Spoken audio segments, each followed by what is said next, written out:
Bonjour à tous. La semaine dernière, le Rabbi nous a expliqué dans la Sikha de Parashat Acharei Kedoshim comment la Géoula, la délivrance, ce n'est pas briser le monde, ce n'est pas quitter le monde, mais justement, c'est élever le monde, prendre la Gola, prendre l'exil et l'amener dans un stade de Géoula, de délivrance.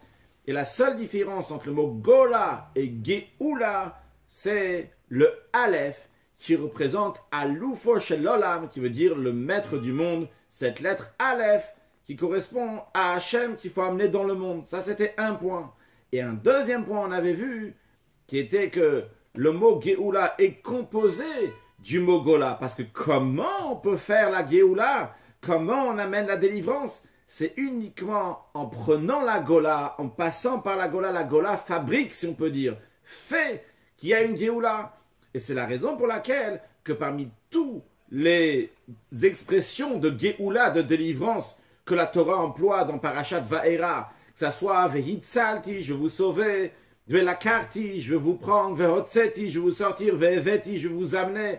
Tous ces mots-là n'ont pas été choisis pour exprimer la Géoula, la délivrance. Mais qu'est-ce qui a été choisi? Le Vega'alti. Parce que Ga'alti, comme on vient de dire, compose, garde la Gola et élève la Gola. Donc ça, c'est ce qu'on a déjà vu la semaine dernière.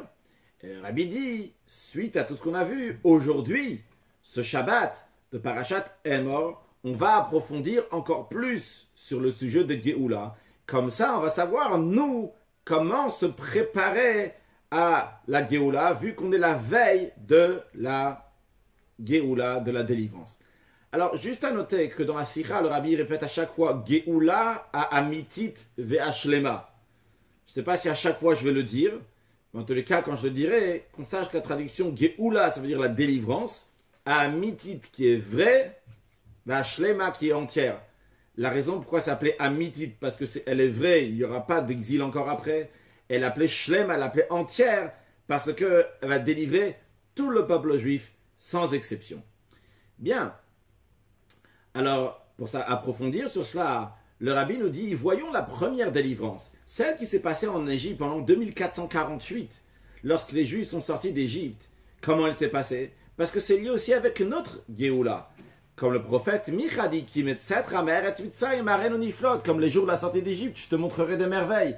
Lorsque on aura la Géoula, c'est-à-dire qu'il y a un parallèle entre la délivrance que nous attendons et la délivrance qu'il y avait en Égypte.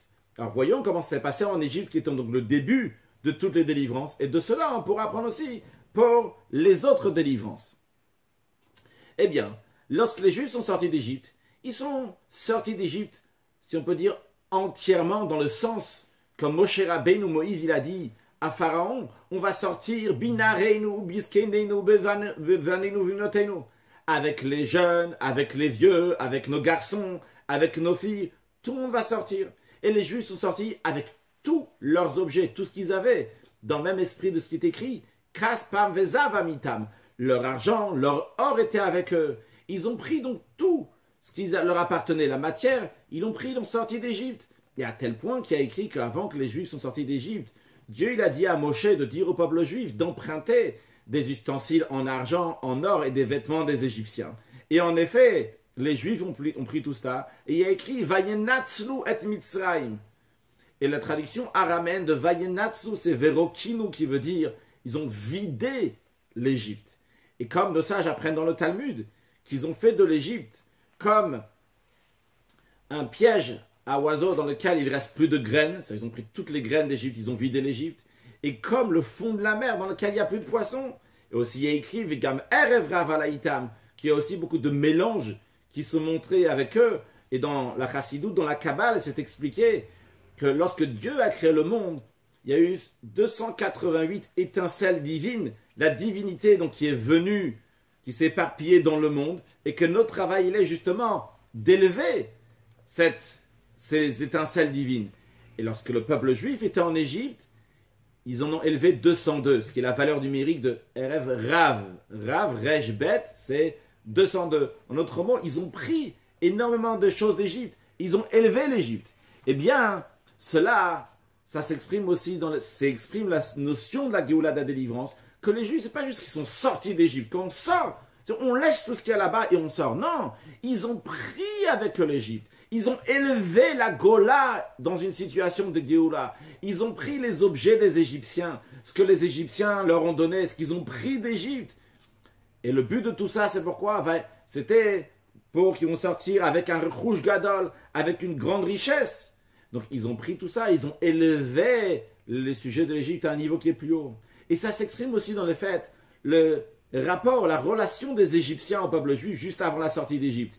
Il y a écrit que les Égyptiens, vayash ilum, ils ont prêté au peuple juif les choses. Mais pourquoi ce mot-là, a priori, il fait juste écrit donc qu'ils ont donné normalement, pourquoi on souligne que vayash ilum, ils leur ont prêté, pas juste vaishal ou vayash ilum. Nos sages disent dans le Talmud que même ce que les Juifs ne demandaient pas, ils leur donnaient. Si les Juifs demandaient une chose, ils disaient « Ah, tiens, prends ça aussi !» Et encore plus que ça, nos sages disent. Que c'était contre le gré des Juifs. Les Juifs ne voulaient pas prendre plus. Et les Juifs disent « Non, non, non, mais prenez, tiens, prends encore, non, il faut absolument que tu prennes ça aussi. » Et d'où c'est venu? Parce que le peuple juif a trouvé grâce aux yeux des Égyptiens. Mais a priori, se réfléchit un peu, trois choses étonnantes. Premièrement, ce n'est pas la nature de quelqu'un de donner ses ustensiles, donner ses biens. Et là, ici, les Égyptiens, non seulement qu'ils ont donné, mais ils sont forcés, les Juifs, à donner. Deuxièmement, la mitzvah d'emprunter des choses des Égyptiens était sur les Juifs, n'est pas sur les Égyptiens. Et troisièmement, pourquoi la stratégie a changé? Jusqu'à présent, ce qui se passait, c'était que Dieu a donné des coups aux Égyptiens. Il frappait les Égyptiens à chaque fois. Une plaie, jusqu'à 10 plaies. Et pourtant...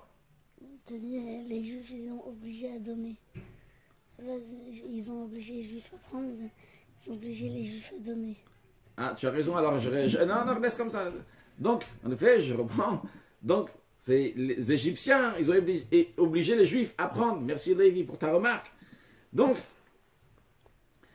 pourquoi maintenant, la troisième question était, pourquoi cette stratégie a changé? Jusqu'à présent, Kadosh Baruch Hu a donné des coups aux Égyptiens une fois, 2 fois, 10 fois. Et qu'il y a tout d'un coup maintenant, Dieu a dit, ah, les Égyptiens, ils aiment les Juifs. Jusqu'à présent, on les a frappés. Et maintenant, ici, les choses se passent gentiment. C'est mon explication, elle est. Parce que le but de la sortie d'Égypte, c'est quoi? C'était pas juste pour frapper les Égyptiens, mais c'était essentiellement pour que Veyadu Mitzrayim Kani Hashem, que les Égyptiens vont savoir que je suis Dieu. Amener le Alouf Shel Olam, amener le maître du monde, même en galoute, même dans l'exil, que même en étant en exil, que ce soit nous les Juifs, que ce soit les Égyptiens, on va savoir qu'Akadosh Baruch Hu, Dieu, c'est lui qui dirige le monde et c'est lui le patron du monde. Et pas juste parce qu'on te casse, parce que toi-même tu prends ton propre gré. Et même si jusqu'à présent les Égyptiens n'avaient pas saisi ça, mais finalement, puisque les Égyptiens, il y en avait beaucoup qui étaient très intelligents, alors finalement, ils ont compris ça. Et même ceux qui n'étaient pas intelligents, ceux qui n'ont pas compris ça, mais il y a une notion qui s'appelle dans le Talmud Mazala Yuchaze, que leur Mazal, leur Neshama qui est là-haut, leur Sar, si on peut dire leur prince, le dirigeant spirituel, parce que chacun a quelque chose de spirituel qui le dirige, lui, il a vu cette force-là, lui, il a vu Dieu. Et c'est la raison pour laquelle ça les a influencés, qu'ils ont apprécié les Juifs, et ils leur ont donné, et ils leur ont donné même contre le cas des Juifs, car il fallait absolument prendre. Donc, ça c'est le premier point de Géoula. On voit comment la Gola, l'exil, s'élève avec la Géoula. On amène Hachem dans ça, que les Égyptiens aussi vont comprendre qu'il y a un Dieu, qu'il y a un dirigeant dans le monde. Donc, évidemment nous, mais aussi les Égyptiens, le monde entier. Ça c'est le premier point de Géoula. Puis on a le deuxième point de Géoula, qui est qu'on prend en passant par l'Égypte, en passant par la Gola, en passant par l'exil, uniquement par cela, on peut arriver à la Géoula, l'élévation qui vient par cela, le rouge gadol, la grande richesse, toute la matière qu'on élève, c'est en passant par l'exil. Et de la même manière que c'était dans la première délivrance, lors de la sortie d'Égypte, il en est de même aussi pour toutes les prochaines délivrances, et jusqu'à la Géoula, Mitid Vashrema, qui arrive immédiatement, que c'est là aussi, qui met que dans cette délivrance aussi, il y aura des merveilles. Et des merveilles, pas juste, comme le prophète dit, il y aura des merveilles comme la sortie d'Égypte. Il y aura des merveilles, c'est à traduire qu'il y aura des merveilles qui seront merveilleuses, même par rapport aux merveilles de la sortie d'Égypte. Donc dans cette Géoula aussi, il y a ces deux sujets-là, qu'on n'abandonne pas ce monde, on élève ce monde, et à travers, en passant dans ce monde, on arrive à la Gola. Donc jusqu'à présent, ce qu'on a vu, c'est uniquement un développement, comme on voit que lors de la sortie d'Égypte, on a eu ces 2 points de Géoula. Mais le rabbi demande, vrai que lors de la Géoula, il y a le Alouf Shel Olam, il y a le maître du monde qui se dévoile dans ce monde, qui a eu à la sortie d'Égypte. Mais lors de la sortie d'Égypte, il y a eu plus que ça. C'était pas seulement pour que Viyad ou Mitzrayim Kani Hashem, que les Égyptiens vont savoir que je suis l'Éternel. Mais le peuple juif a vécu d'autres choses qui étaient très grandes. Nigla le melech malchei amlachim hakadosh baruch hu. Dieu s'est dévoilé. Et comment il s'est dévoilé? On dit aussi dans la Haggadah, birvodo ve'atzmo. C'est dans toute son honneur, dans toute son essence. Et comme dans la Chassidut explique birvodo ve'atzmo, c'est-à-dire atzmut ensor, sur l'essence de Dieu. Alors, comment c'est possible de dire que la sortie d'Égypte, c'est uniquement Géoula, amené à Loufo Shel Olam, le maître du monde? C'est plus que le maître du monde. C'est-à-dire, à Loufo Shel Olam, c'est comme Dieu se dévoile dans le monde, comme Dieu crée le monde. Mais lors de la sortie d'Égypte, les Juifs ont eu plus que ça, un dévoilement divin qui est beaucoup plus juste, comment Dieu fait vivre le monde. Le niveau de divinité qui fait vivre le monde, c'est un niveau qui est limité. Le fait de réaliser que Dieu, c'est le maître du monde, c'est déjà très grand, mais c'est très limité par rapport, quand on parle de Atzmut Ensof, l'essence de Dieu, Dieu lui-même qui se dévoile, pas juste un niveau de divinité. Encore plus que ça, le but de la sortie d'Égypte, c'était pour recevoir le don de la Torah, comme il y a écrit, lorsque tu vas sortir, Dieu dit à Moshe, lorsque tu vas sortir le peuple juif d'Égypte, vous allez servir Dieu sur cette montagne. C'était le but de la sortie d'Égypte.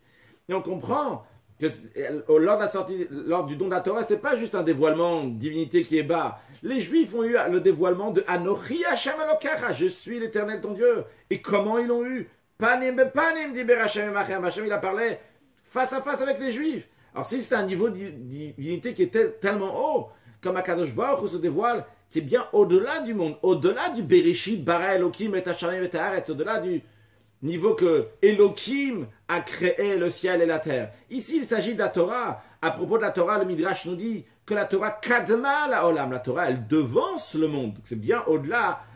Quand on dit ça devance le monde, c'est pas ça devancer dans le temps. C'est vrai, dans le Midrash, il y a écrit 2000 ans.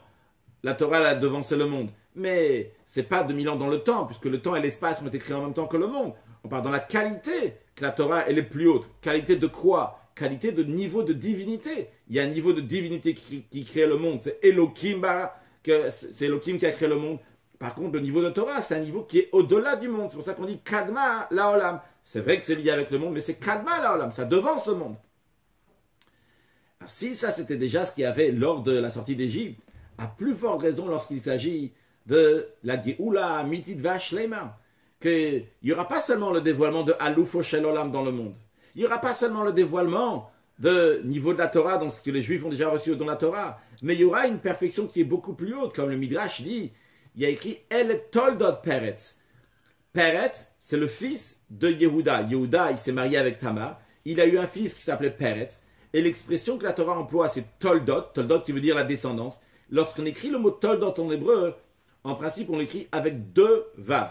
Mais dans toute la Torah, en général, il y a écrit seulement un seul vav, à part lorsque Dieu il a créé le ciel et la terre, qui a écrit Toldot là-bas avec 2 vav. Donc la descendance, ça ne peut pas prendre en sens littéral. Donc la terre, le ciel et la terre, donc ce qu'ils ont fait, ce qui s'est passé lors de la création du ciel et de la terre. Toldot s'écrit avec 2 vav.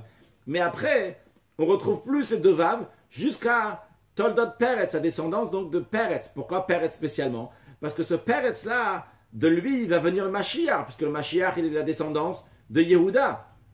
Et dans lui, il a 2 vav. Pourquoi? Parce qu'il y a la perfection. En autre mot, il y a une perfection au début de la création, il y a une perfection lorsque Mashiach va venir.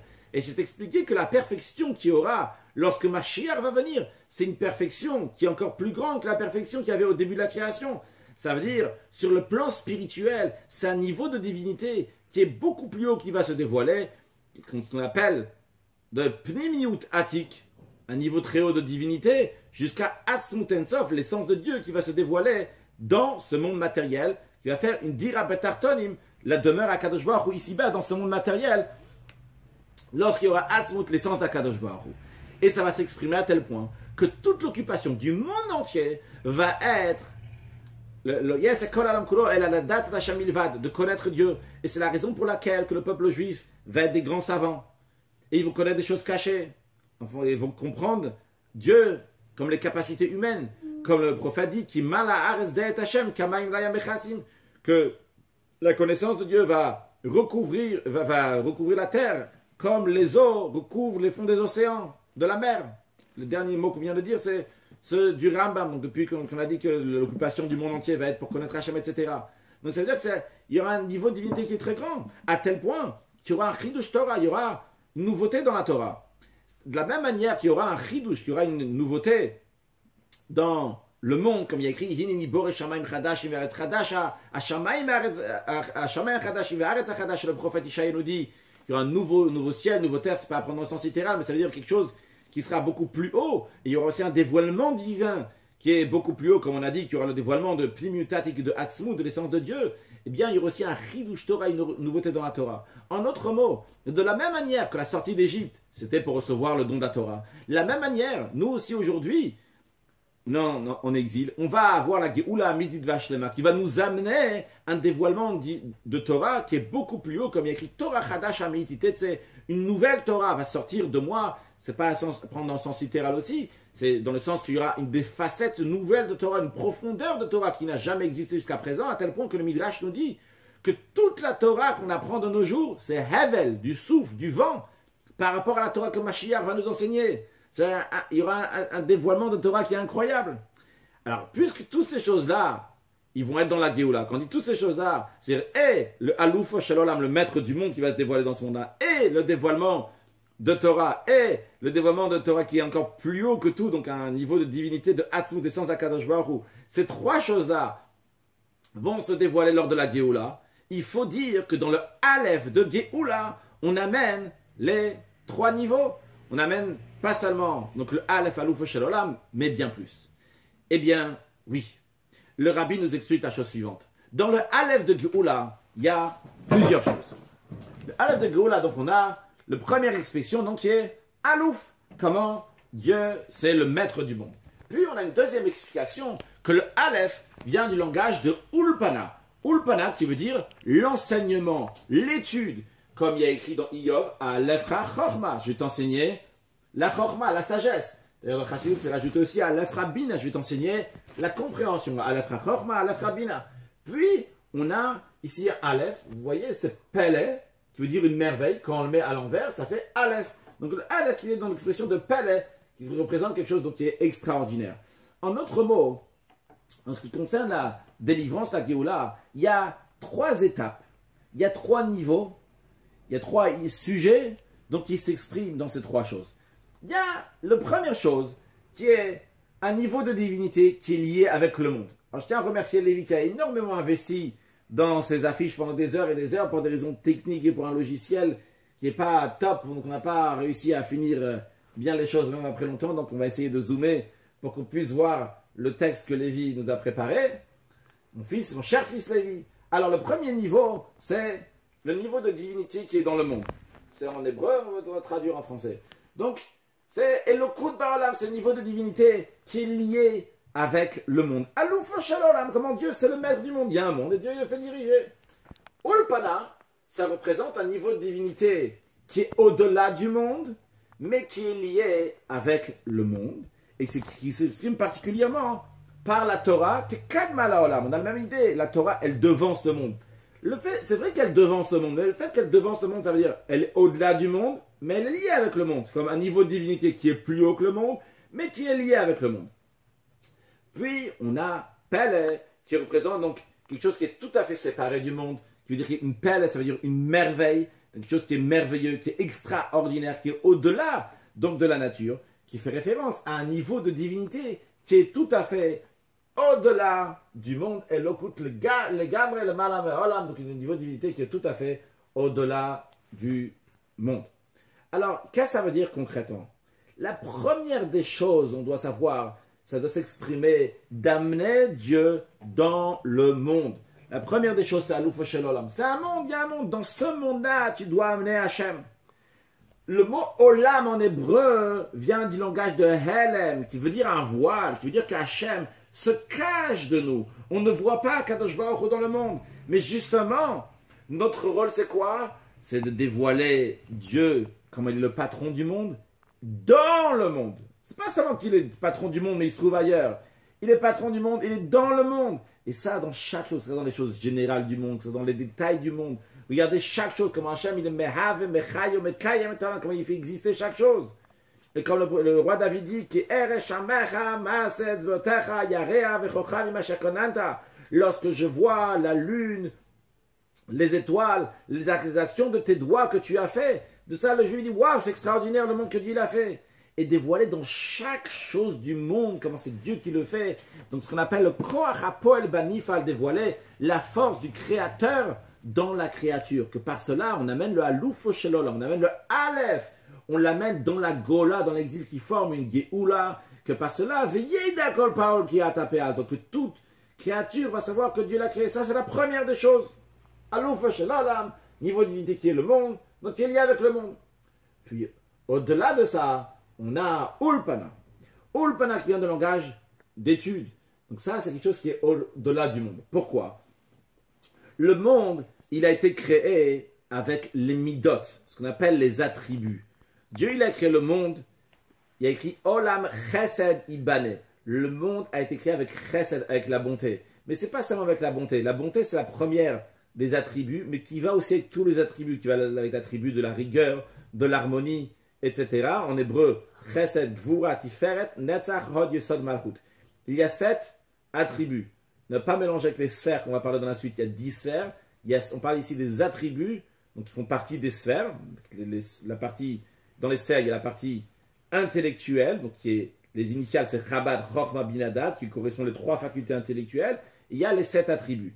Dans les 7 attributs même, donc on a les 6 premières et la 7e, comme on a les 6 jours de la semaine, et on a le Shabbat. Chaque jour correspond à un attribut. Le premier jour, le dimanche, ça correspond avec le chesed, avec la bonté, le lundi avec la rigueur, le mardi avec l'harmonie, la tiferet, etc. jusqu'à Shabbat, qui correspond à Malchut. Et chaque jour, donc Dieu il a créé le monde avec les midot, avec les attributs, et non pas avec ce qu'on appelle en hébreu les mochin, donc qui veut dire les intellects. Donc, le monde, il a été créé avec les midot, avec les attributs. Quand on parle de ulpana, d'étude, l'étude, ça se fait avec la chorma, avec la sagesse, avec la bina, avec la compréhension. Donc, quand on parle de ulpana, ça représente un niveau de divinité qui est au-delà du monde qui a été créé avec les midot, avec les attributs. Et ça s'exprime particulièrement par la Torah. Puisque la Torah c'est la chorma bina, la bina. Je vais t'enseigner la chorma, je vais t'enseigner la bina, donc qui représente un niveau de divinité qui est au-delà du monde, mais qui se dévoile par le monde, et qui va se dévoiler par la Torah, qui va se dévoiler encore plus lorsque Mashiach va venir. On a déjà la Torah aujourd'hui, mais la Torah va se dévoiler encore plus lorsque Mashiach va venir. Donc ça c'est Ulpana, et ça correspond donc à Torah. Puis, on a Pele. Pele, qui est quelque chose qui est extraordinaire. Donc ça représente déjà un niveau de divinité qui représente des niflaot, qui représente des merveilles qu'il va y avoir lors de la Géoula. Et comme on a dit tout à l'heure, le prophète dit que lors de la sortie d'Égypte, on va nous montrer des merveilles encore plus que ce qu'il y avait lors de la sortie d'Égypte. Donc ça, c'est dévoiler les merveilles, c'est un niveau de divinité qui est tout à fait merveilleux, qui est au-delà totalement du monde, même pas au-delà du monde, mais lié avec le monde, mais le coup qui est tout à fait au-delà du monde, et qui s'exprime particulièrement par les merveilles de la Torah que Mashiach va nous révéler. C'est-à-dire en plus qu'on a dit tout à l'heure que Mashiach va dévoiler encore plus de Torah, mais on parle ici des merveilles de Torah, donc ça veut dire de la profondeur de la Torah qui va se révéler, que ça c'est un niveau de divinité qui est tellement haut, qui est totalement caché, et pourtant ce niveau qui est tout à fait caché va se dévoiler dans le Ulpana jusqu'à l'Ufa Shalom, va se dévoiler de manière qu'on le comprend. Et d'ailleurs, c'est lié aussi comme dans une des notes ici de la Sikha, le Rabbi ramène un autre Mahamar, dans lequel il explique la différence entre Nigle, Nishmata et Nishmata de Nishmata. Nigle, c'est la partie dévoilée de la Torah, comme par exemple quand on parle de Shulchan Aruch, le code de la loi, le Talmud. Puis on a Nishmata, donc qui représente la Neshama, l'âme.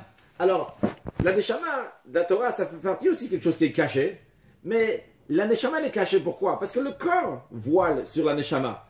Mais Nishmata de Nishmata, qui représente les secrets des secrets de la Torah, ça, c'est pas caché parce que il y a le corps qui voile. C'est caché tout simplement parce que c'est au-delà, tout dévoilement, ça ne peut pas se dévoiler parce que c'est au-delà d'un niveau de dévoilement. Et donc ça c'est le pele, ça c'est des choses qui sont extraordinaires au-delà de tout. Alors, si on veut employer ça dans le langage de la Chassidoute, le Rabbi nous dit, ces trois niveaux, ces trois aleph qu'on a vus, ils s'expriment aussi dans les sphères. Comme on a dit tout à l'heure, qu'il y a 10 sphères. Et la première des sphères, donc les trois premières, ça représente la partie intellectuelle, et les deuxièmes parties, donc c'est la partie sentimentale. Dans ça même, c'est partagé en plusieurs. Alors voyons, en ce qui concerne donc le premier aleph, donc le aleph de Aloufo Shel Olam, donc de maître du monde. Passons à ici, donc c'est les Malchut. Malchut, c'est comme Dieu, il est roi. Et comme d'ailleurs dans la Gemara, il y a écrit lorsque Rabbi Yirmiyah, il a dit à Rabbi Chia Baraba, il a dit que, peut-être c'est l'inverse, c'est Rabbi Yirmiyah qui a dit Rabbi Chia Baraba, il lui a dit lorsque tu fais le Shema Yisrael Hashem Elokeinu Hashem Echad, tu dis le mot Echad, du moment où tu as fait régner Dieu dans les quatre coins du monde et en haut et en bas, eh bien, c'est bon, tu as fait la Hardou, tu as amené l'union de Dieu. Donc, c'est un autre mot, c'est amené le Aloufo Shel Olam, dans le monde, que Dieu c'est un Melech, que Dieu, il est Echad. Et de manière plus générale, c'est les Midot. Les Midot, donc des attributs qui sont liés avec lesquels Dieu il a créé le monde. Donc, ça, c'est lié avec le monde, c'est Aloufo Shel Olam. Donc, ça correspond aux Midot. Puis, on a un niveau qui est plus haut. Donc, c'est Chorma et Bina, Lefra Chorma, Lefra Bina. Donc ça c'est déjà le niveau dans les sphères, dans les sphères, comme ils sont dans la partie intellectuelle. Morin Ashayachim et Midot. Ça s'appelle donc la partie intellectuelle qui est liée avec les Midot. C'est-à-dire si on veut partager la partie intellectuelle en deux. La partie intellectuelle qui est liée avec les sentiments et la partie intellectuelle qui est tout à fait au-delà des sentiments. En d'autres mots, la partie intellectuelle, comme elle se rabaisse, si on peut dire, pour contacter donc les sentiments. Et la partie intellectuelle, comme elle est tout à fait déconnectée des sentiments. Quelque chose qui est tout à fait intellectuel, qui est au-delà d'être lié avec la partie inférieure qui est dans nous, sans dire du mal des sentiments, mais en tout cas qui est entièrement en haut intellectuel. Donc ici, on a des mochim qui sont liés avec les midot, puisque c'est comme la Torah qui devance le monde et qui est liée avec le monde. Le Chorma et surtout la Bina, comme la Bina, donc elle est liée, elle va faire après des midot. Mais après, on a un niveau donc, qui est encore plus haut que ça, qu'on appelle donc la Chorma. La Chorma, comme elle est liée à Keter. On a dit tout à l'heure qu'il y a 10 sphères. Au-delà de ces 10 sphères, il y a ce qu'on appelle Keter, qui veut dire littéralement la couronne, qui correspond, dans le mot la Chassidut, Etzem Mochin, ou Mochin Be'etzem, qui veut dire donc Mochin, donc les parties intellectuelles, Be'etzem, quand c'est en soi, même pas comme c'est lié à plus bas, donc qui représente un niveau de divinité qui est tout à fait au-delà de tout. C'est-à-dire de la même manière qu'on a vu tout à l'heure, donc il y a un niveau de Torah qui est au-delà d'être dévoilé, c'est des merveilles, quelque chose qui est merveilleux, qui est au-delà de tout. De la même manière aussi, on parle ici des Mochin, donc des parties intellectuelles, donc qui est tout à fait au-delà d'être lié avec une partie qui est inférieure. Maintenant, on sait, c'est expliqué que de nos jours, le travail essentiel, c'est travailler les midot, c'est de travailler nos attributs, les 7 attributs. C'est lié aussi avec le fait que lorsque Dieu il a promis à Abraham Avinu de donner la terre d'Israël, il lui a promis 10 terres. Aujourd'hui, on a ça de Eretz Israël.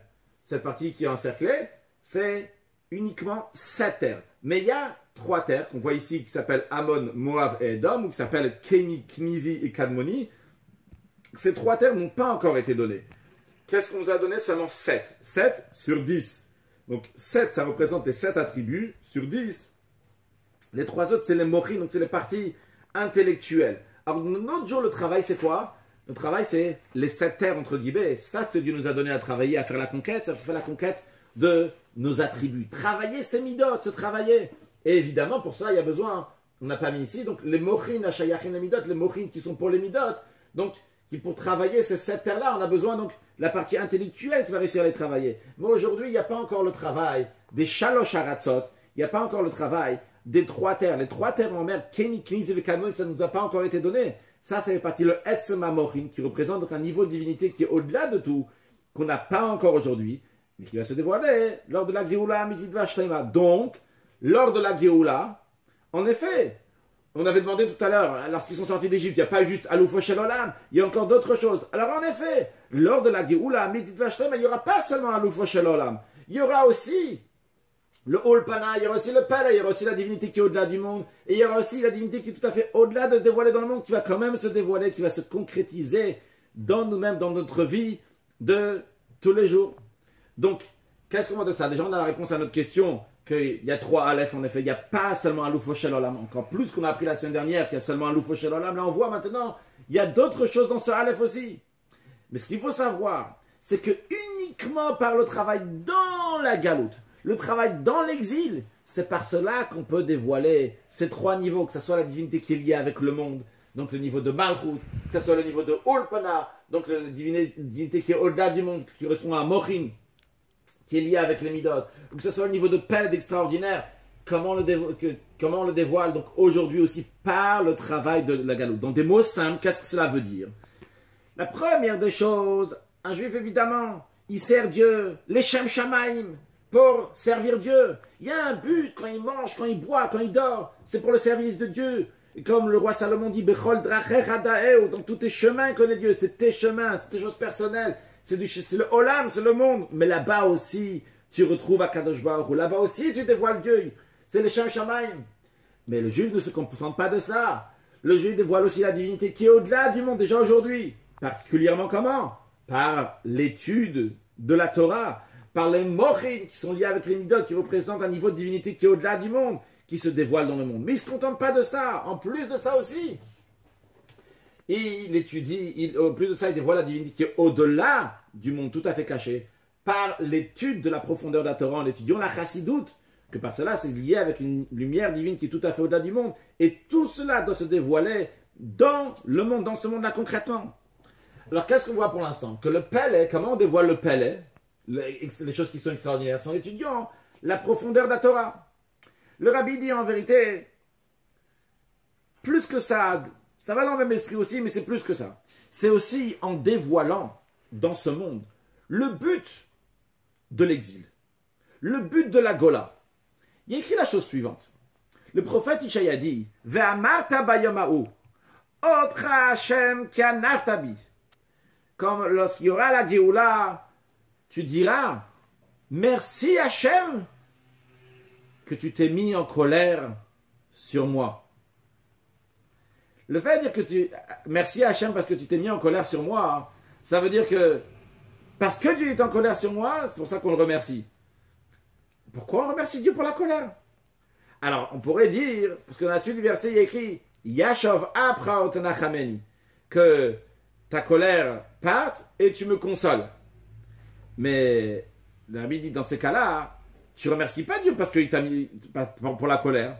Tu remercies Dieu parce qu'il n'a plus de colère sur toi, parce que maintenant il te consolait. Mais le verset dit pas ça. Le verset dit Yashov, parce que je te remercie parce que tu t'es mis en colère. Si c'est juste parce qu'il a le consolé, ça aurait été mieux qu'il n'y a même pas de colère. Et comme ça, il n'y aura pas besoin de consolation non plus. Et en effet, parce que par la Gola, on peut arriver à la Géoula. Par la descente, par cela, on peut arriver à monter à un niveau qui est encore plus haut. Par le Naftabi, par la colère, eh bien, par cela, on peut avoir le Hot Hashem, la Hoda'a, le remerciement de Kadosh Baruch Hu, dans ce matériel-là, dans la matière, dans cette colère, par la colère qu'Akadosh Baruch Hu nous amène. Et comme il y a écrit, dans Ishaïa, le prophète Ishaïa dit, Od Shimcha ki asita pele. Je vais remercier ton nom parce que tu as fait quelque chose de merveilleux. C'est quoi la merveille, le Rabbi nous dit? C'est le fait que la galoute, l'exil, elle est tellement longue. C'est quelque chose de merveilleux dans le sens pas que c'est beau, mais dans le sens c'est quelque chose qui est incompréhensible, qui est tout à fait au-delà de la compréhension. Pour cela, il n'y a que Hoda'a, il n'y a que un remerciement, un avouement à Dieu, un aveu à Dieu. On dit vraiment, Dieu, il n'y a que toi qui peux faire quelque chose comme ça. Ça fait partie des moufla mimchal tidro, ça fait partie des choses qui sont tellement extraordinaires. N'essaye pas de comprendre ces choses-là. Il n'y a rien à comprendre. Tout ce que tu peux faire, c'est dire à Dieu, Dieu, tu as raison, Dieu, je te remercie.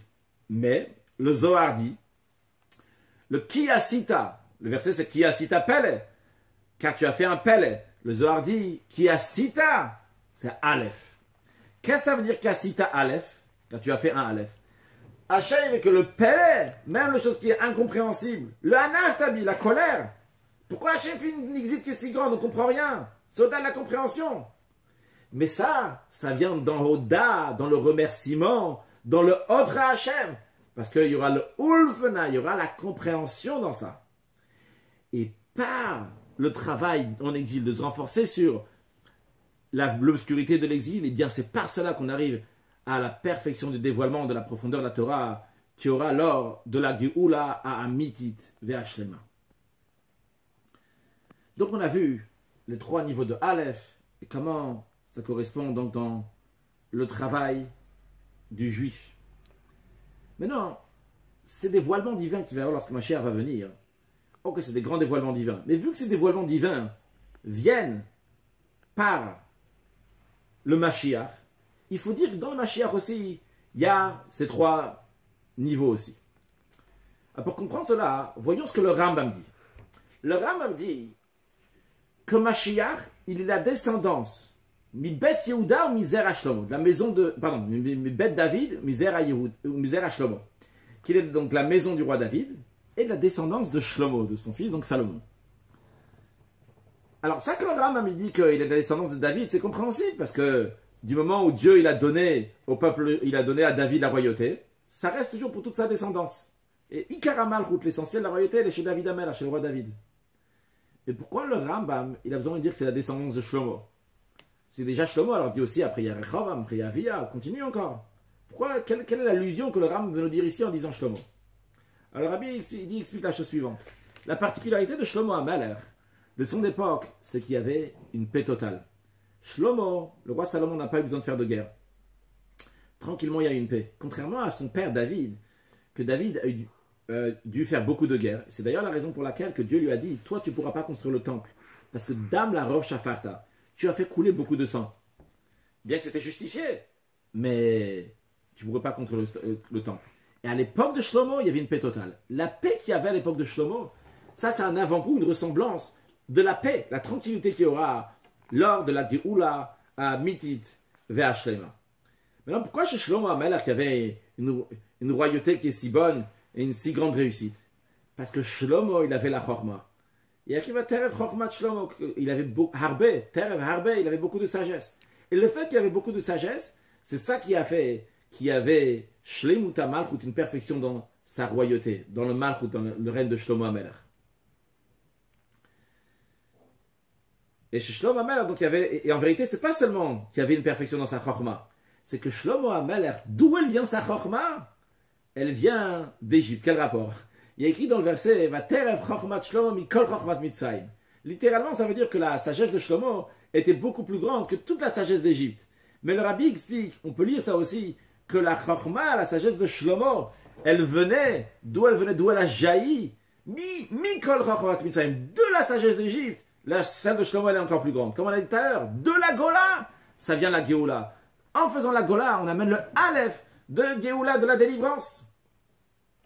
Et ça, chez Shlomo HaMelech, il y avait cette perfection. Toutes les nations qui avaient autour de lui se sont annulées, se sont soumis à Shlomo HaMelech sans aucune guerre, avec la tranquillité. C'est d'ailleurs la raison pour laquelle il a été appelé Shlomo. Dieu, il a dit à David HaMelech, il a dit au roi David, tu auras un fils, il va s'appeler Shlomo parce qu'il y aura du Shalom Vashaket Beyamav, il y aura de la paix, de la tranquillité dans ses jours.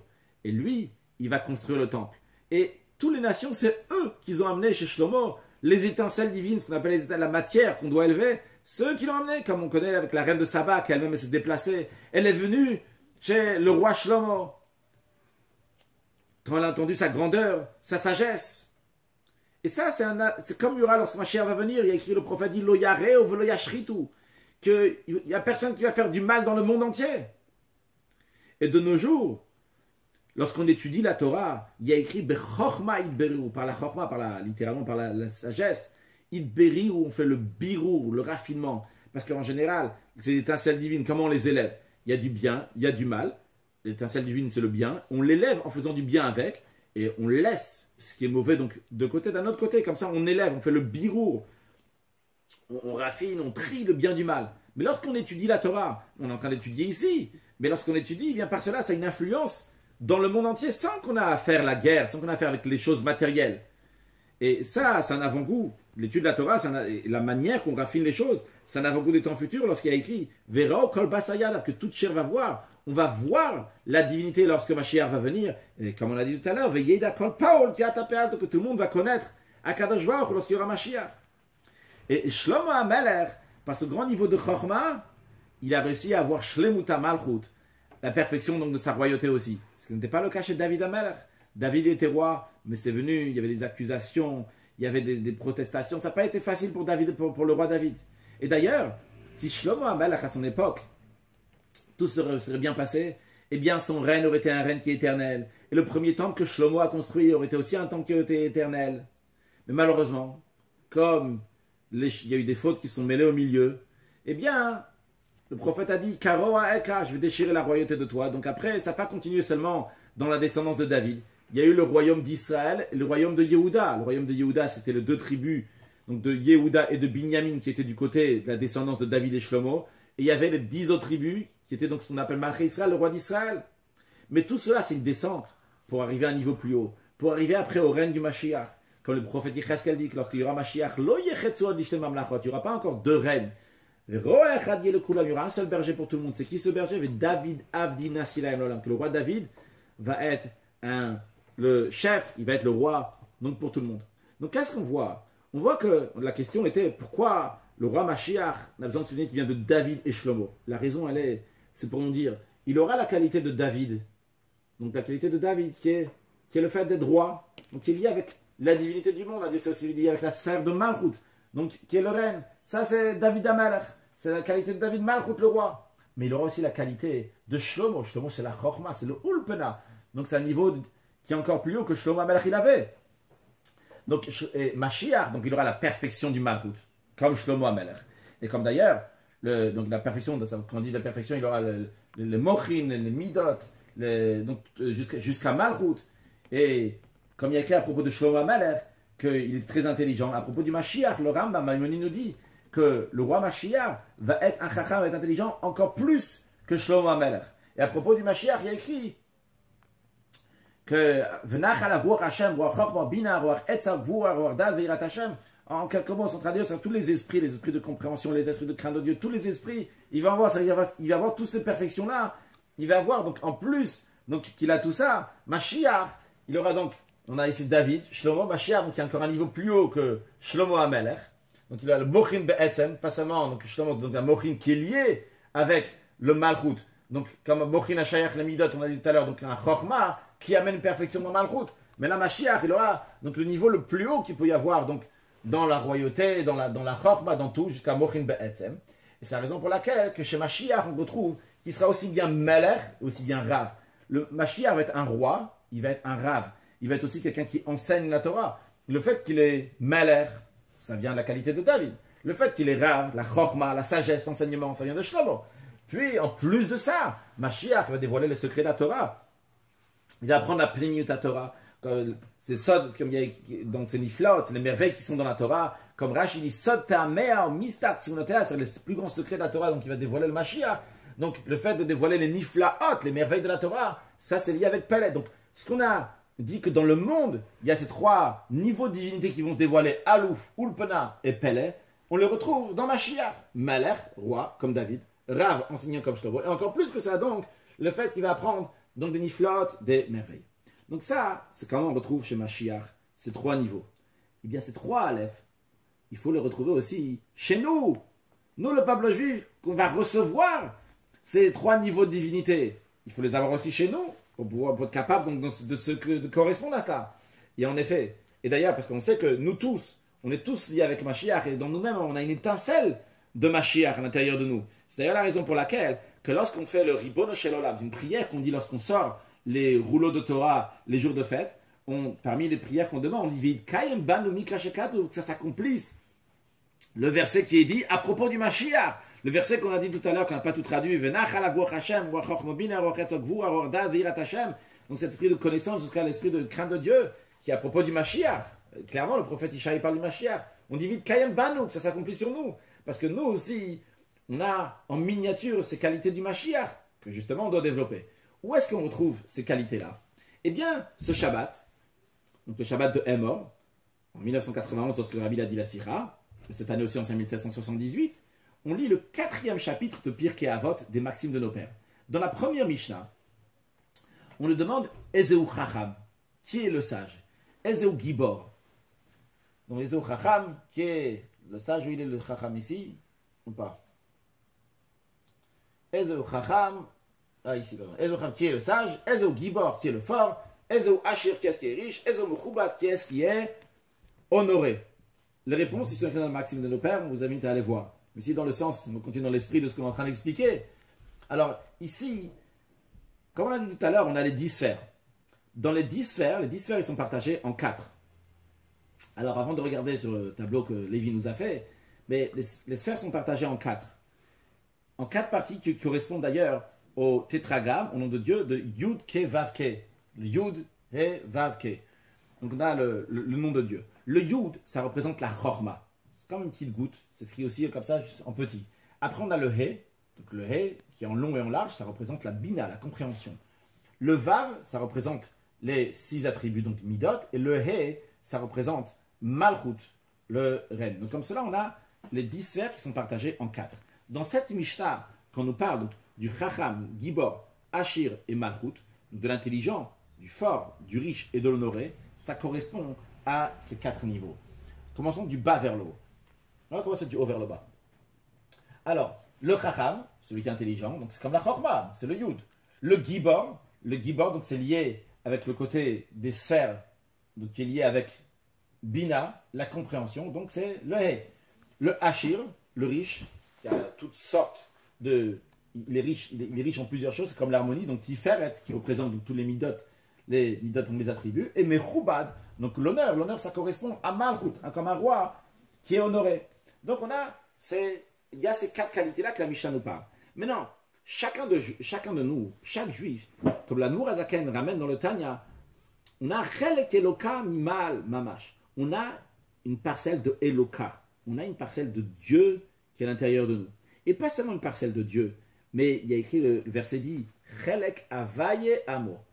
Une part de Yudke Vavke et son peuple. C'est-à-dire que le peuple juif, on a dans nous le Yudke Vavke. Alors c'est vrai, il y a écrit Chelek.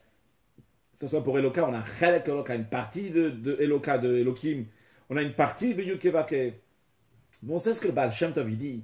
Le Etzem, quand on prend quelque chose, l'essence, on prend même un morceau, en vérité, tatou. Un exemple, c'est pas ramené dans la Sikha l'exemple. D'ailleurs, j'ai entendu cet exemple. Quand tu prends par exemple un morceau de pomme. Un morceau de pomme, ça peut être un morceau de pomme. Mais le morceau de pomme, c'est de la pomme. Alors quand tu prends une partie de Eloka, tu prends une partie de Havaïe, c'est du Havaïe, c'est du Eloka. Et donc, dans chacun de nous, on a tout. On a aussi bien les 4 lettres de Eloka, Aleph, Lamed, Vav, He. Et on a aussi bien les 4 lettres de Yud, Vav, Ke, le Yud, Vav, Ke. Maintenant, quand on dit Eloka, ça correspond à Elohim, la divinité qui est dans le monde. Comme on a dit tout à l'heure, Bereshit bara Elohim et Hasham et Haaretz. Que le Elohim a créé le ciel et la terre. Donc ça, c'est la partie dans nous qui est liée avec le Aloufo Shel Olam. Retrouver Dieu dans le monde. Donc ici, on a Eloka. Puis, on a aussi Yud Kevavke. On a aussi le tétragramme. Le tétragramme, c'est Haya Hoveveye, que Dieu il était, il est, il sera. Donc c'est un niveau divin qui est au-delà du monde. C'est pas le Elohim qui a créé le monde, c'est au-delà du monde. Mais tout en étant au-delà du monde, il est quand même lié avec le monde. Il était, il est, il sera. Le fait qu'on le lie avec les notions d'être, maintenant, avant ou après, il y a un certain lien avec le monde. Alors, le travail à nous, de chacun de nous, on a déjà ces 4 niveaux-là, ou ces 2 niveaux, comme on veut les appeler, de local, Yud Kevavke. On doit les dévoiler dans nous-mêmes, dans la partie pelle, dans la partie extraordinaire, ce qu'on appelle mille de Chassiduta. Le Talmud dans Baba Kama nous dit que les Pirkei Avot, le Maxime de nos pères, c'est pas juste un code de la loi, mais c'est un comportement de chassidut, qui veut dire un comportement qui est encore au-delà même d'un comportement naturel, d'un comportement qui est normal. Donc on doit prendre ces 4 niveaux-là et les développer, pas seulement les développer, mais les développer mille de chassidut de manière niflote, de manière extraordinaire. Alors par cela que dans nous, on dévoile, de manière dévoilée ces 4 niveaux-là. Donc le Chacham, le Gibor, le Mechubad, le Asher et le Mechubad, donc le Yud Kivavke, le Aleph Lamed Vavé, et donc par cela, on a la perfection de Malchut, on a la perfection du règne, comme il y a écrit à propos de Shlomo Amelech, Vayeshev Shlomo al Kisei Hashem, que Shlomo s'est installé sur la chaise de Dieu. La chaise, une chaise, pour que ce soit bien, il faut qu'elle ait 4 pieds. Et c'est vrai, on parle de Shlomo HaMelech, qu'est-ce que tu me parles maintenant de moi? Non, on parle de chacun de nous. Parce que nous aussi, on est appelés dans la Torah, on est appelés des fils de rois, on est appelés même des rois. Alors si on est lié avec le Mechubad, on est lié avec le Kavod, l'honneur de roi, jusqu'à l'honneur de Dieu. Et d'ailleurs, à plus forte raison que si déjà, lorsqu'on voit un roi non juif, on fait une bénédiction qui consiste à dire Shenatan Mikvodo le Basavadam, qui a donné de son honneur à un être humain. C'est déjà, on dit ça pour un non-juif, donc à plus forte raison pour un juif qui est Mlachim et Bnei Mlachim, qu'on est des fils de roi. Ça, c'est en ce qui concerne donc la première partie, en partie de Melech, comment on le retrouve dans nous. Mais encore plus que ça, il y a aussi la partie qui est encore plus haut que ça, comme nous, comme chacun de nous, on est lié avec la Torah. Déjà, commençons par le fait qu'il y a 600 000 juifs, 600 000 âmes du peuple juif qui sont liées avec les 600 000 lettres qu'il y a dans la Torah. Chaque juif a sa source dans la Torah. Donc la Torah qui est au-delà du monde, pas seulement Mechubad, qui est au-delà du monde. Et particulièrement, comme il y a écrit Man Malche Rabbanan, qui sont les rois, c'est les Rabbanan, les sages qui décrètent des choses. Même s'ils ne décrètent pas, ils sont quand même appelés des rois. Donc c'est Malche Rabbanan. Il y a écrit que tous tes enfants, ils sont tous liés avec l'étude de la Torah. Donc on a aussi bien la qualité donc, de Melech, on a aussi bien la qualité de roi, on a aussi bien la qualité donc d'étude donc de Rav. Et tout cela avec la perfection donc du Mashiach, dévoilement de tous les niveaux, de Mochin, du cerveau, des parties, donc des midot, que par Chacham, Gibor, Asher, Mechubad, donc la mission de Mashiach. Donc de manière qu'on a une perfection totale d'une chaise à 4 pieds, dans laquelle donc, il y a une perfection d'être assis, c'est pas bancal, on est bien assis. Et quand on assoit, entre guillemets, qu'est-ce qui s'assoit? C'est le roi qui s'assoit sur cette chaise. Le roi, le vrai roi, c'est qui? C'est Dieu. Le fait, entre guillemets, que Dieu s'assoit, quand un roi il s'assoit, quand quelqu'un il s'assoit, la tête, je me lève, ma tête elle est en haut. Quand je m'assois, ma tête elle est plus basse. Et en plus, le roi on lui met un marchepied pour ses pieds. Donc d'un côté, la tête elle est plus bas, les pieds ils s'élèvent. C'est un autre mot qui a un lien entre le haut et le bas. Ça fait référence avec le lien entre le Pélé, entre le niveau de divinité qui est le plus haut, avec le niveau de divinité donc qui est encore plus bas, donc qui correspond à Alouf. Alouf Shalom, comme en Kadosh Baruch Hu, il se trouve dans le monde. Donc amener le Aleph, tous les Aleph, dans la Gola, dans l'exil. Et tout ça, c'est souligné encore plus de le fait qu'on se trouve le Shabbat. Shabbat, c'est le 7e jour de la semaine. Le Shabbat, ça correspond à Malchut, ça correspond au règne. Et ça correspond au règne. Et en plus de ça, cette année, en 1991 à 1751, que ça soit aussi donc cette année, c'est 1778, 2018, on a commencé à faire Sfirat HaOmer, le compte du Homer, un dimanche, samedi soir, donc il veut dire dimanche. Donc ça veut dire que chaque Shabbat, chaque samedi, chaque vendredi soir, on conclut la semaine. Et comme on a dit tout à l'heure, il y a sept attributs. Donc le premier jour, ça correspond avec Chesed. Le 7e jour, c'est avec Malchut. Donc c'est vrai que tous les Shabbats, ça correspond avec Malchut. Mais là, particulièrement pendant le compte du Homer, tous les Shabbats, ils sont liés avec Malchut. Commençant par le premier Shabbat, Malchut Shebe Chesed. Je ne vais pas traduire, mais la suite, Malchut Shebe Gvura, Malchut Shebe Tiferet, Malchut Shebe Netzach, Malchut Shebe Hod, Malchut Shebe Yisod, jusqu'à Malchut Shebe Malchut. Donc Malchut, le règne, comme il se trouve, donc chaque Shabbat, dans la sphère qui est liée avec la semaine. En l'occurrence, cette semaine, donc on est la 5e semaine du compte du Homer. Et on conclut la 5e semaine, donc Hod, qui s'appelle la splendeur, la beauté, peut être aussi traduit par l'humilité. Donc dans ça, on a le Malchut, donc on a le règne. Le Malchut chez Behod. Mehod, la traduction vient aussi du langage de Hoda'a, qui veut dire un remerciement. Donc d'un côté, on a le Malchut. Malchut, on a dit, c'est le premier Aleph, comment Dieu il est dans le monde. Mais d'un autre côté, on a aussi la Hoda'a, le remerciement. Remerciement, comme on a dit tout à l'heure, Odra Hashem Kanatav, je te remercie. Mais c'est tout à fait au-delà de la compréhension. Donc un niveau qui est au-delà de tout. Et ce niveau de Hoda'a, qui est tout à fait au-delà de la compréhension, donc on l'amène dans le Malchut. On a un lien entre les deux. Tout cela se rajoute encore. Dans cet esprit se rajoute le fait qu'on est l'Akba Omer. L'Akba Omer, donc, qui est le jour de Hiloula et le jour de Simcha, le jour de joie de Rabbi Shimon ben Yochai. Qu'est-ce qui se passe avec Rabbi Shimon ben Yochai? C'est quoi sa particularité? Qu'est-ce qu'il a de spécial? Rabbi Shimon ben Yochai, il a dévoilé les profondeurs de la Torah. Le Pélé, chose extraordinaire de la Torah. Et par cela qu'après c'était écrit dans le Zohar. Et que par cela après on étudie ça de manière d'une parnassa. Une parnassa, ça veut dire que quelque chose qu'on se nourrit. Quand tu te nourris de quelque chose, ça devient de ta chair, ça devient de ton sang. C'est-à-dire que c'est des choses qui viennent dans la compréhension. Et quand est-ce qu'il a dévoilé le plus grand secret de la Torah? C'était le jour qu'il a quitté ce monde. Toute sa vie, il a dévoilé des secrets de la Torah. Mais le jour qu'il a quitté ce monde, c'était pas juste des nishmata, c'est des nishmata de nishmata, c'est-à-dire c'est des pnimiut, des sodot, la partie cachée, il a dévoilé le jour qu'il a quitté ce monde. Il a demandé qu'on écrit ça, ça a été écrit dans le Zohar, etc., ça qu'on peut l'étudier aujourd'hui. Alors ça c'est une niflot, c'est des merveilles qu'il y a dans la Torah, et c'est un avant-goût des merveilles qu'il va y avoir lorsque Mashiach va venir. Donc ça se relie avec l'idée qu'on a vue avant. On a des niflot, des choses merveilleuses dans la Torah, et qui sont liées avec la Chokhmah Bina, avec la compréhension qu'on comprend ces choses-là. Et ça, donc on a Pnimiut Torah, donc qui se dévoile. Non, c'est pas encore, on n'est pas encore là. Deuxième point chez Rabbi Shimon ben Yochai. Rabbi Shimon ben Yochai, une de ses particularités, c'est qu'il a relié le Pnimiut Torah avec Niglé de Torah, la partie cachée de la Torah, avec la partie dévoilée de la Torah. Donc la partie qui est cachée de la Torah, c'est un niveau donc de divinité qui est tout à fait au-delà du monde. Mais Rabbi Shimon n'a pas eu à faire seulement avec le Zohar. Le Zohar lui prenait peu de temps. Ce qu'il a pris énormément de temps dans sa vie, c'est dans la partie dévoilée de la Torah. Donc le fait qu'il a fait le lien entre les deux, c'est comme faire le lien entre le Pele et le Ulpena. Dans la Torah même, la profondeur de la Torah, c'est appelé Pele, et la partie dévoilée de la Torah, c'est la partie Ulpena, donc la partie intellectuelle qui est liée avec le concret. Mais par cela, on a encore plus de force. C'est pas seulement qu'on a une force dans des niveaux de Torah, mais on a la force, comme Rabbi Shimon ben Yochai, par lui, d'amener aussi toutes ces choses-là, sur la Niflot Torah, les merveilles de la Torah, la partie dévoilée de Ulpena de la Torah, la partie dévoilée de la Torah qui est Ulpena, de l'amener dans le monde.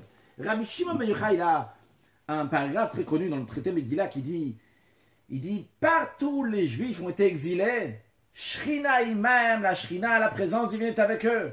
Galou le Edom, Shrina imam, Galou le Babel, Shrina imam, le Babel, Shrina, Galou le Edom, Shrina, quand ils sont partis à Babylone, la Shrina est avec eux. Lorsqu'ils sont partis à Babel, la Shrina est avec eux. Donc partout les Juifs y vont. La Shrina, la présence divine, Imaem est avec eux. Quand il est avec eux, c'est avec eux en exil, dans la Gola, dans le niveau le plus bas du monde, plus inférieur. Il y a la Shrina avec eux. Donc c'est pas juste des parties dévoilées, cachées de la Torah, parties dévoilées de la Torah. Ça va aussi dans le monde. Et c'est pas seulement dans le peuple juif, mais c'est dans le monde entier. Rabbi Shimon ben Yochai, il a dit, à une autre occasion, il a dit, Yachol ani liftor et kol haolam minadin. Je peux acquitter le monde entier de la justice. Quand on dit Olam, comme on a dit tout à l'heure, Olam, ça vient du langage de Helem ve Esther, le voile du monde. Je peux l'acquitter, je peux enlever Minadin, de la justice, de la rigueur. Et à plus forte raison qu'il peut aussi nous acquitter, nous enlever la rigueur de l'exil. Donc on voit que Rabbi Shimon ben Yochai prend le sujet le plus haut et il les amène dans le plus concret. Et ça, c'est lié aussi avec le fait que l'Akba Omer, c'est Hod Shebeot, c'est-à-dire, comme on a dit tout à l'heure, il y a 7 attributs, il y a 7 semaines du Omer. Chaque semaine du Homer correspond à un attribut. Donc, on est la 5e semaine du Homer, ça c'est Hod. Et dans la 5e semaine même, on est le 5e jour. Donc, jeudi, c'était l'Akba Homer. Donc, lorsque Rabbi a dit la Sikha, c'était Shabbat, donc il parlait de 3 jours avant, de 2 jours avant, de jeudi. C'était l'Akba Homer. L'Akba Homer, ça correspond à Hod Shebehod. La splendeur qui est dans la splendeur, mais Hod, comme on a dit tout à l'heure, c'est aussi le langage de Hodaha Shebe Hoda, c'est-à-dire le remerciement qui est dans le remerciement. Donc encore ici, qu'est-ce qu'on retrouve? On retrouve ici qu'il y a une perfection de compréhension de haut niveau. On a le Hodaha Shebe Hoda, donc les niveaux donc, les plus recherchés, les plus raffinés, donc Niflaot, mais ça aussi, ça vient dans Havana Vasaga, ça vient aussi dans la compréhension. Et Hod Shebe Hod, c'est la fin d'essentiel des Midot. C'est-à-dire, on n'a pas encore fini, puisqu'il y a 49 jours du Homer, il y a 7 semaines x 7. Mais le fait déjà de passer 5 semaines, et 5 semaines avec les 5 jours, on est arrivé jusqu'à Hod. Hod, qui est donc déjà vers la fin des Midot des attributs, qui correspond à Sof Ikara Midot, Tachlum Ikara Midot, donc la fin des Midot. Donc, quand on dit la fin des Midot, ça veut dire qu'on a tout. On a jusqu'à Malchut. Donc, on a Hoda Shebe Hoda, donc qui représente le niveau le plus haut. Le Pele, je ne comprends pas, mais j'avoue, je me donne à Kadosh Baruch Hu. Ça rentre dans la Havana, ça rentre dans la compréhension. Et en plus de ça, on a le Sof Ikaramidon qui est à travers le Hod Shebehod. Donc, c'est prendre le plus haut, la mettre dans le plus bas. En plus de ça, c'est le chiffre 5. 5e semaine, 5e jour de la 5e semaine. Le chiffre 5 fait allusion aussi à ce qu'il dit Chamishit le paro. un cinquième, c'est pour Pharaon. C'est une expression qui est dite dans la Torah, dans un autre contexte. Mais ramenée ici, parce que dans le Zohar, il y a écrit que Paro, qui veut dire Pharaon, ça représente en hébreu des Peri ou Galian Kolnon, que se déchire, se dévoile toutes les lumières divines. Quand on dit se déchire, se dévoile, c'est quelque chose qui est tout à fait au-delà de l'enchaînement du monde, au-delà du normal. On n'est plus ici dans les critères du normal. On est au-delà du normal. On est au-delà de la nature. Et justement, donc ce chiffre 5 qui est au-delà de la nature, ça représente donc le hit, parce qu'en principe, on a fait beaucoup de choses par 4 ici, donc parce qu'il y a des sphères, etc. Quand on dit le chiffre 5, c'est Hamishik de Paro, le 5e niveau qui est lié avec Paro. Donc c'est un niveau de divinité qui est tout à fait au-delà du monde, mais tout en étant au-delà du monde, qui s'exprime et qui vient dans le monde.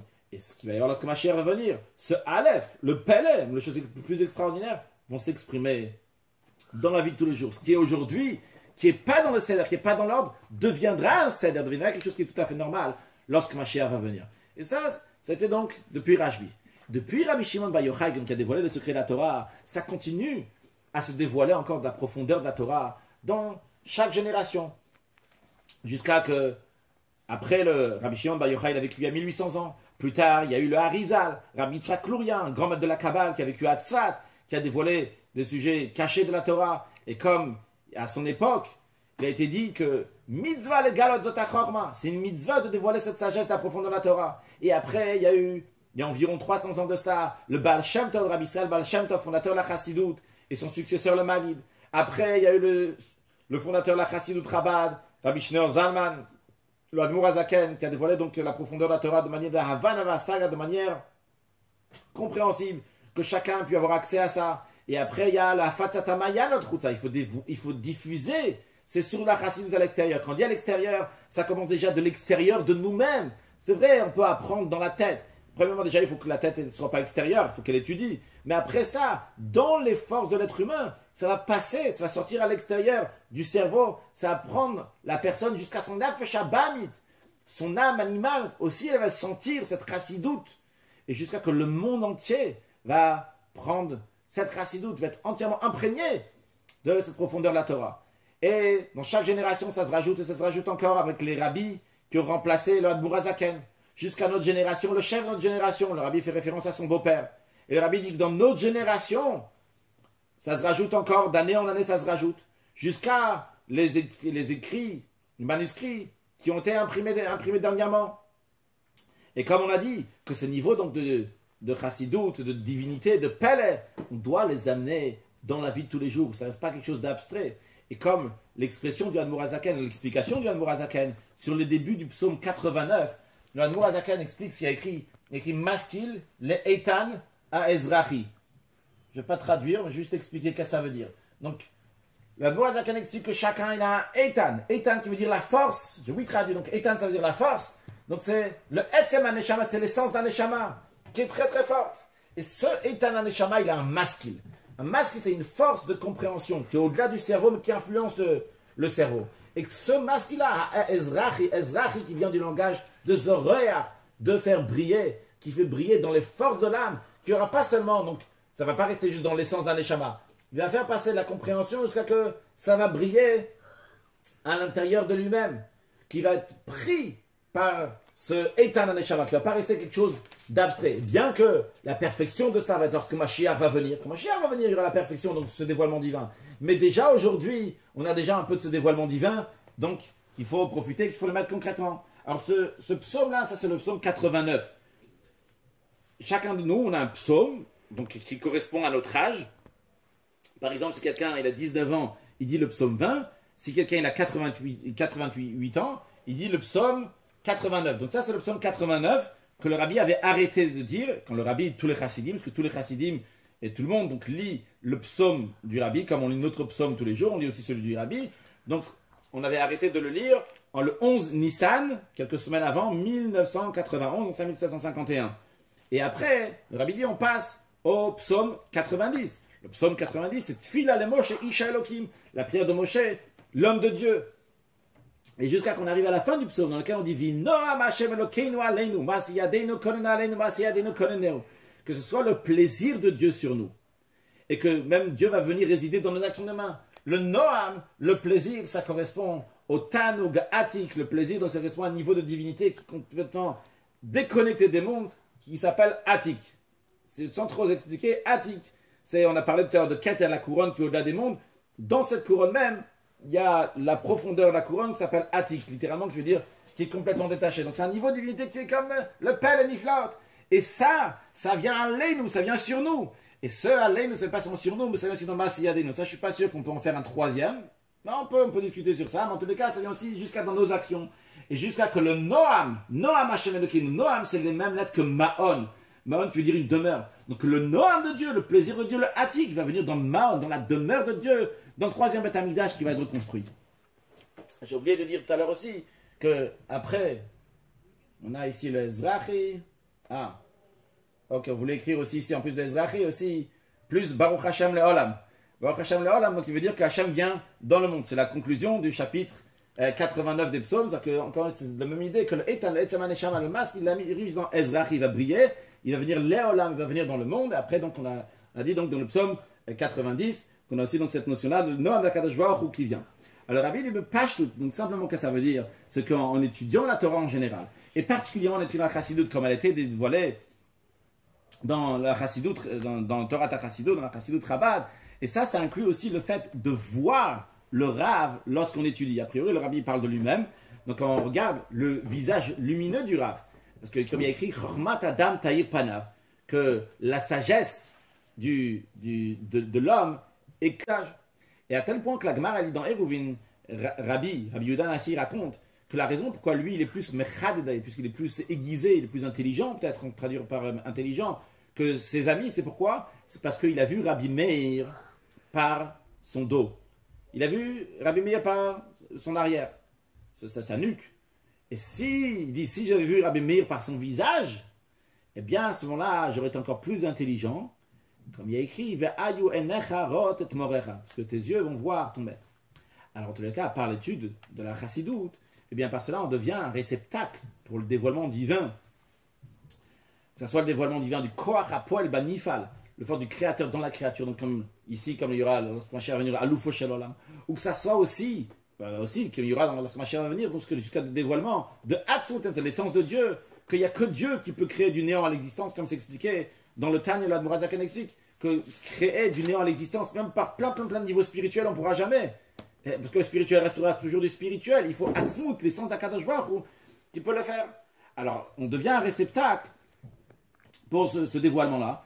Et de manière donc, de réia qu'on peut voir. Mon cher va venir, on va voir ces sujets-là de manière, le voir concrètement. C'est sûrement ça aussi quand le Rabbi parle donc, de voir les choses, donc, de voir le visage du Rav. Il parle aussi sûrement de voir le dévoilement de Mashiach et que Mashiach va dévoiler en tant que Melech, en tant que Rav, que ce soit de manière concrète.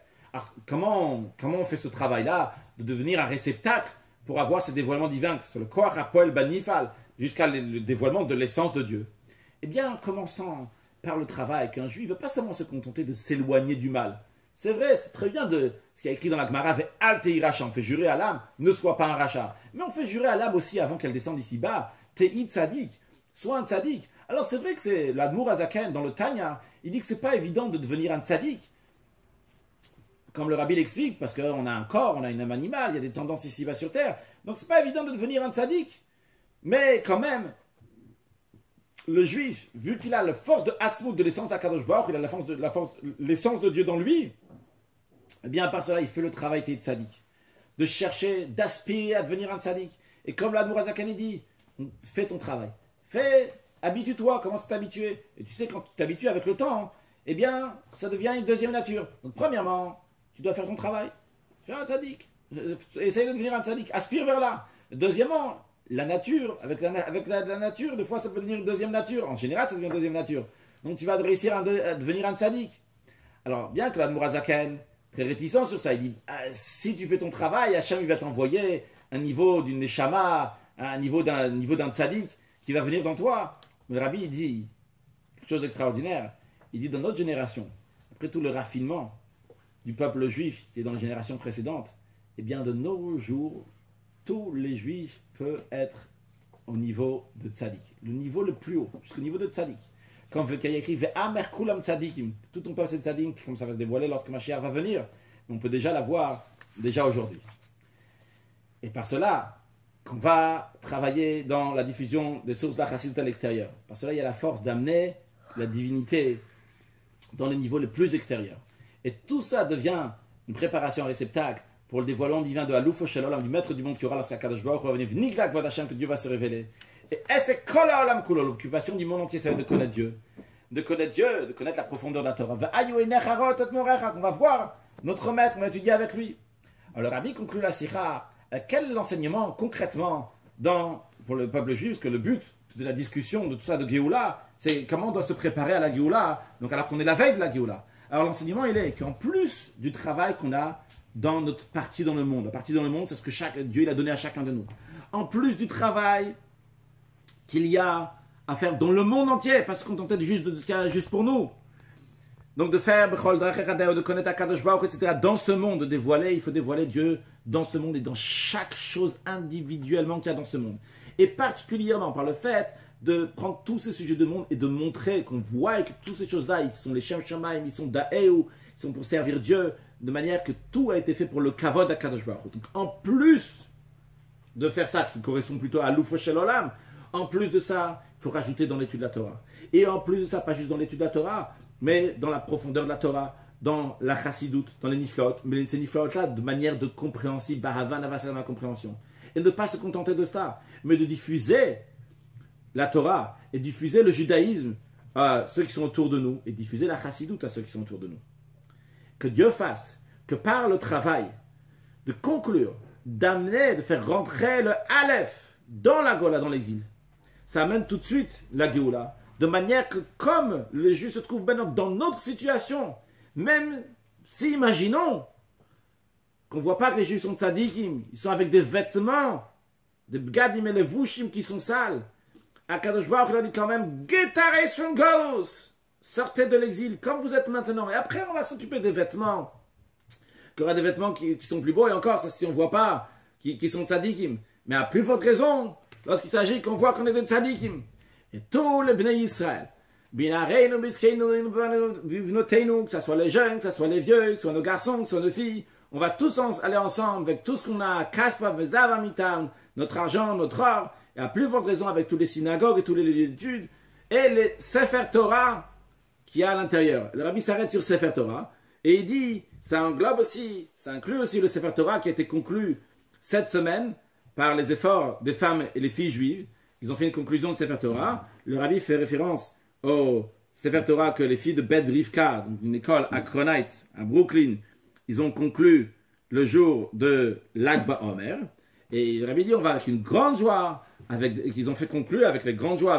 Et ils ont donné la tzedaka avant, pendant et après le Siyum de Sefer Torah. Alors qu'avec toutes ces choses, avec les synagogues, les lieux d'études et les Sefer Torah, on va tous en Eretz Israël, en Terre Sainte, à Yerushalayim, à Jérusalem, dans le 3e Beth Hamikdash, Migdash Adne Konenu Yadecha, le temple que Dieu nous prépare, le 3e temple, très prochainement. Merci à Lévi Yitzhak pour sa patience de m'avoir filmé et excellente journée.